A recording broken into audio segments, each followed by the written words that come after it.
There is a new and terrifying disease running rampage through the atheist community. It is especially prevalent on YouTube. So far, nobody has required to be hospitalized, but perhaps this is just a matter of time. That disease is galloping Islamophilia.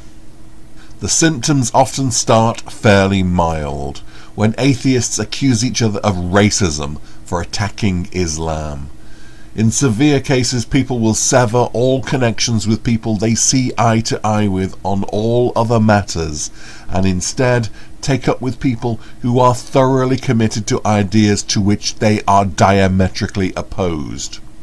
The terminal stages are really pathetic to watch, as they give themselves up entirely to the defense of people they have nothing in common with, who wouldn't piss on them if they were on fire.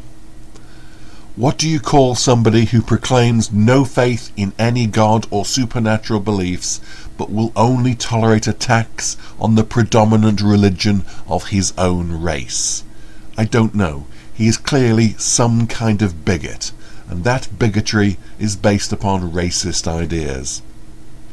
If you are white, you don't have the right to criticize the beliefs or practices of non-white people in any way, because they are obviously not capable of speaking up for themselves or defending themselves. Such a belief is clearly patronizing, paternalistic, and racist in the most old-fashioned sense. But then that is perhaps a little unfair. They don't present their bias in that form. They say that Islam is different because its adherents are identifiably different and therefore easily targeted by bigoted bullies. We must never say anything bad about the ridiculous and dangerous beliefs of these people, as defined by their religious beliefs, because stupid and violent bigots may use that as an excuse to beat up people who look like they might have those beliefs. In a way, I can see where they're coming from. It is totally inexcusable that anybody gets set upon in the street for beliefs they don't have, or even for beliefs they do have. But there is surely a distinction between criticizing the illegitimate political demands of a religion and calling for all brown-skinned people in funny-looking clothes to be beaten up. A couple of years back in Britain, there was a big newspaper-inspired hue and cry about child sex abusers, inaccurately labelled as paedophiles. The word means child lover, not child fucker, still less child murderer. At the height of this paranoid rabble-rousing, a crowd attacked the home of a paediatrician, a doctor who specialises in treating children, calling for the pedo to be strung up. Do I blame newspapers for this? Yes. Do I think that it is therefore wrong to ever express disgust at cases of children being victims of sexually motivated predators? Of course not. There is a huge difference between criticising the ways of corn dealers and saying that their reprehensible practices contribute to the starvation of the poor, as John Stuart Mill said, and giving a similar speech in front of an angry crowd outside the home of a corn dealer or paediatrician. A pamphlet, a newspaper article, a YouTube video indeed, is not the same as a speech to an angry mob. If we are never to say anything which might inflame an ignorant yahoo fired up in the throes of groupthink, if we are responsible for how our messages are misinterpreted, we might as well pack up, shut up, and give up. Go on, have the world. Fuck it up all you like. I'll not say anything in case somebody takes it the wrong way and then somebody else points a finger at me. No! I am not responsible for how people misinterpret what I say. I am not responsible for other people's ignorance and incompetence. If I am not advocating violence or racism, nobody else's lack of intellect can make me a racist or an inciter of violence, any more than a footballer is responsible for the violence done by football supporters. Yes, even if that footballer is intelligent, educated, and white, and ought to know better than be followed by bigots. Geert Wilders stood at ground zero denouncing the proposed mosque is not the same thing as parading down the streets of a town with a high Muslim community. The first is clearly straightforward free speech, protected by the US Constitution and British notions of common law rights. The second is significantly more sinister and threatening. It is also completely counterproductive. If the English Defence League and their ilk really do want what they say they want, they should stop being so openly provocative. Stop selling skinhead chic black t-shirts and stop having rallies.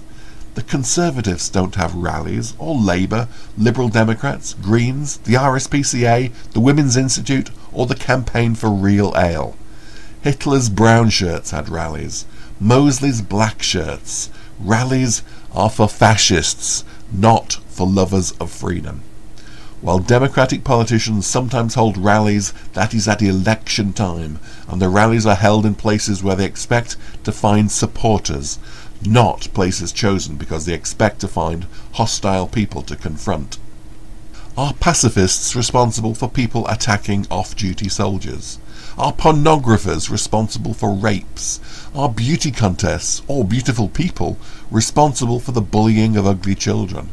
Are supermarkets responsible for people who drink themselves to death? No, no, no, no! And people who criticize Islam are not responsible for others who attack Muslims or people who look like they might be Muslims. There is a difference between cheering on a football team and beating the shit out of anybody who is identified with the other team.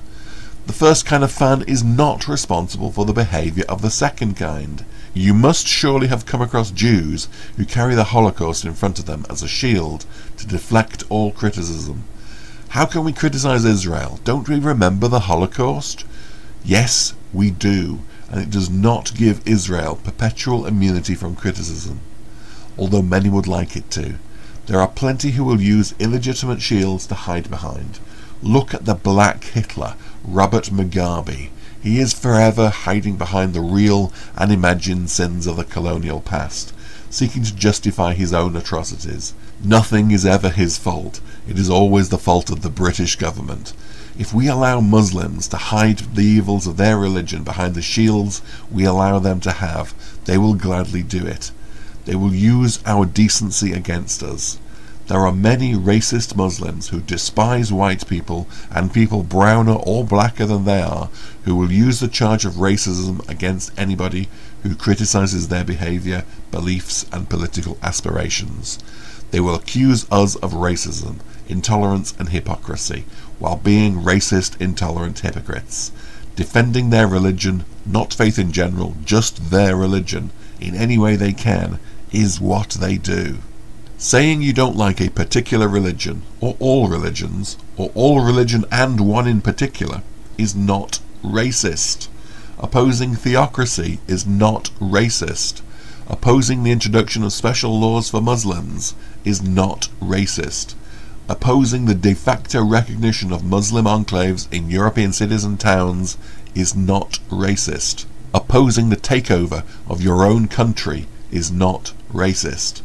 Opposing the destruction of the nation and society you love is not racist, and it isn't something you will ever see me apologizing for. I am not going to change my views simply because bigots agree with me. I have no doubt some despicable Nazi scum agree with my taste in beer, or the best colour for the sky to be. Blue? Yes, blue it is. Partial agreement does not make me one of them, or make me responsible for what they do.